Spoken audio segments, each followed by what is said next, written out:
What's going on, y'all? Little Mountain Gardener here, and today I'm actually coming to y'all from beautiful Beaufort, South Carolina. This is my hometown. This is where we were born and raised at, myself and my wife.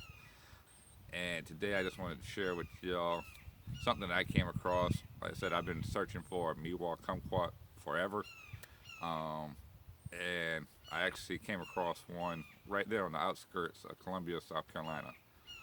The place is called Simply Citrus Nursery. It's owned by Ben and Miss Mary. I want to say that Sully is their last name. Now, the thing is about Simply Citrus, they actually do not ship to people. So, the only way you can actually get to them would be by appointment. And I actually bought my trees sight unseen 3 weeks ago. And today was the only day I actually could get down there to get them. Luckily for me, it's on the way coming from either Anderson or Beaufort. So I lucked up on that one. So without any further ado, give me a second. I'm going to turn y'all around. All right, y'all. So the very first one I'm going to show y'all is going to be my Brown Select Satsuma tree. Like I said, they're looking healthy as ever. And then also next would be my Meiwa Kumquat. So I actually ordered these two trees sight unseen. And then when I actually got there, I ended up picking up another Meiwa Kumquat. So my son already came and grabbed his, so I'm about to go over there in a second. Me and him's going to plant his Meiwa Kumquat tree in there.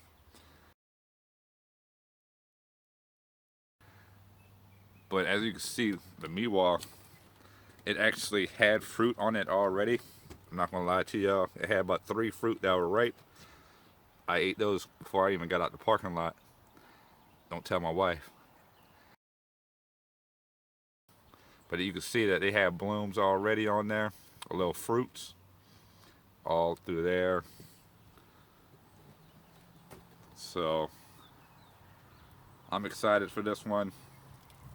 And then my wife and I stopped by Lowe's earlier, and we actually found these right here at our local Lowe's right here in Beaufort. You got your little tea tree. You got your tea tree.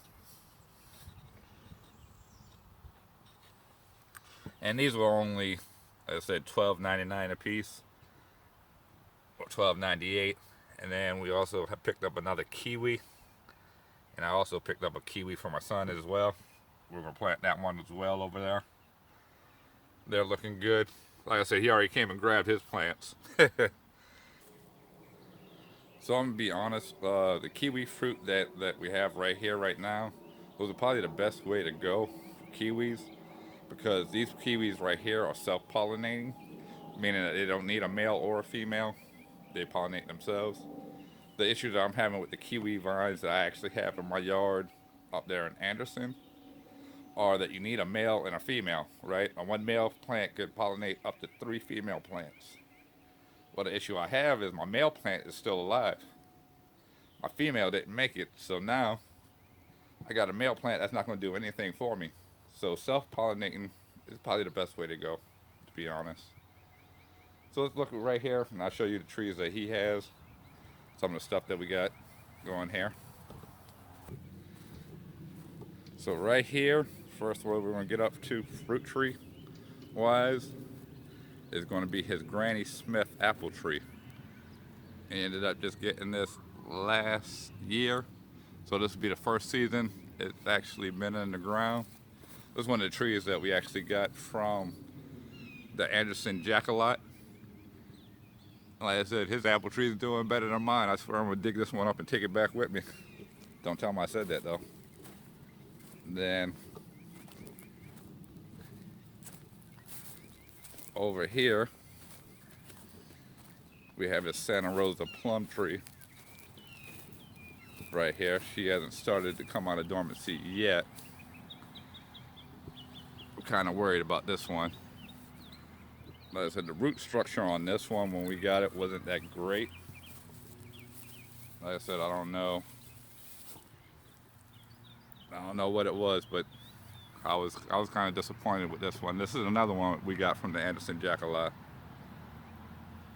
But I wasn't too happy with the root structure on this one. I'm hoping that it's going to pull through.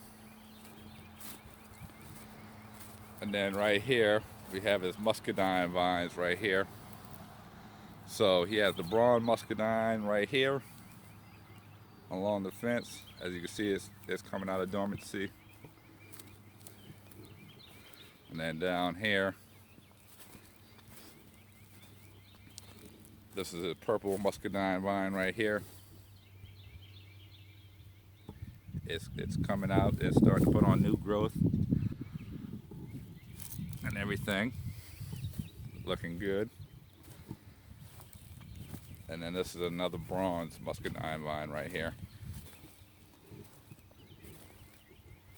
This one's showing out. Looking good. Yep, that's so far what he has going on right now. Let's say we go ahead and get this Meiwa Kumquat tree in the ground and this kiwi vine. Let's get it. Alright y'all, so we're getting ready to put this in the ground. One of the things that you want to make sure of before you start to plant your plants is make sure that your root ball, that you thoroughly water your plant. Make sure you get your root ball thoroughly saturated before you put it in the ground. And then we'll go ahead and dig the hole about twice the size of the pot that it's in. And I have just regular compost that I'm gonna actually be amending the soil with. And that's all we're gonna end up doing. Let's get this one right here on the ground.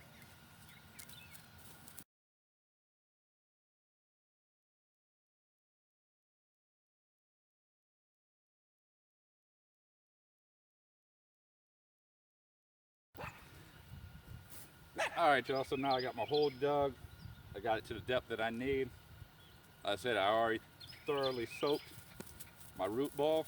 So now all I'm gonna do is take it out the pot, throw it inside the hole, cover it back up with some dirt.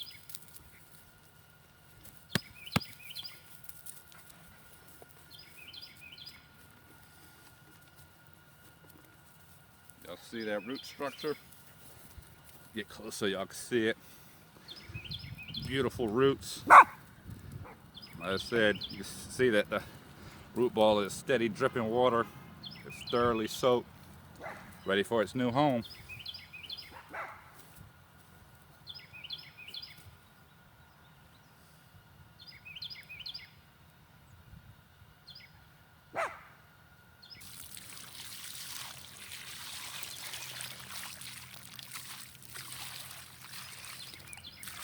And I kind of used the grass, same grass that I took out the hole and planted around the outside of the hole.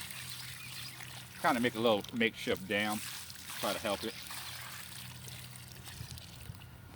Y'all see how the water is formed around there?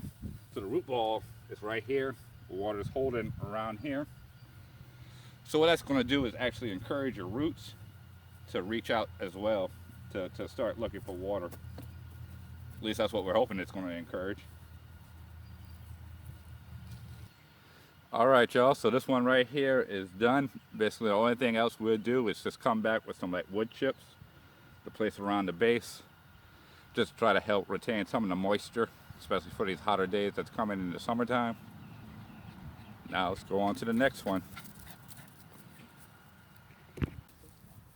Alright y'all, so now we're getting ready to plant the kiwi vine. So what we ended up doing is decide to plant it along the actual driveway, along this side, since we already have the muscadines running down this fence line right here. We're going to have this kiwi vine actually run this way along the fence and back this way to the corner. So let's go ahead and get this hole dug, get this one in the ground.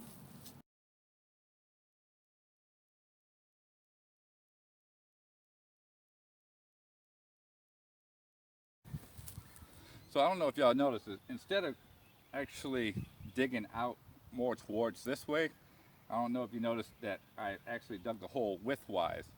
And the reason why I'm doing that is because just like all of the vining plants, just like your muscadine vines and kiwi vines, what their root system is going to end up doing is 9 times out of 10 you're going to find that the roots actually follow the path of the vines. So if you're growing your vines down a trellis or something like that, the roots are going to follow wherever that vine runs at. They're not going to sprawl too far out this way. They're going to stay in line with the vines. So that's why I'm growing, like I said, that's why I'm digging this hole wider instead of more out. All right, y'all, that's it. That's all we end up doing. Like I said, we'll continue to water it throughout the months, and as it grows, we'll continue to train it up this fence to run the directions that we want. That's all it is to it. That's all we do. All right, y'all, before we get out of here, I am going to do one thing. I want to take a little bit of Beaufort back with me to Anderson. So I'm actually going to be digging up one of these pups right here off of this tree. Just dig them up and throw them in a little kiwi pot that I just used. So if you see down, see if I can get you down. Yeah. So down here, got a little pup right here that I'm going to dig up. All right, so I got it up. I'm going to steal some of their grass too, because I can use all I can get, especially in Anderson. So I'm just setting it in here. And then I'll end up watering them in real good. I'm going to cover it up with a plastic bag. And it should be good to go for this 4.5-hour drive back to Anderson. I want to thank y'all for watching. I hope to see y'all next time.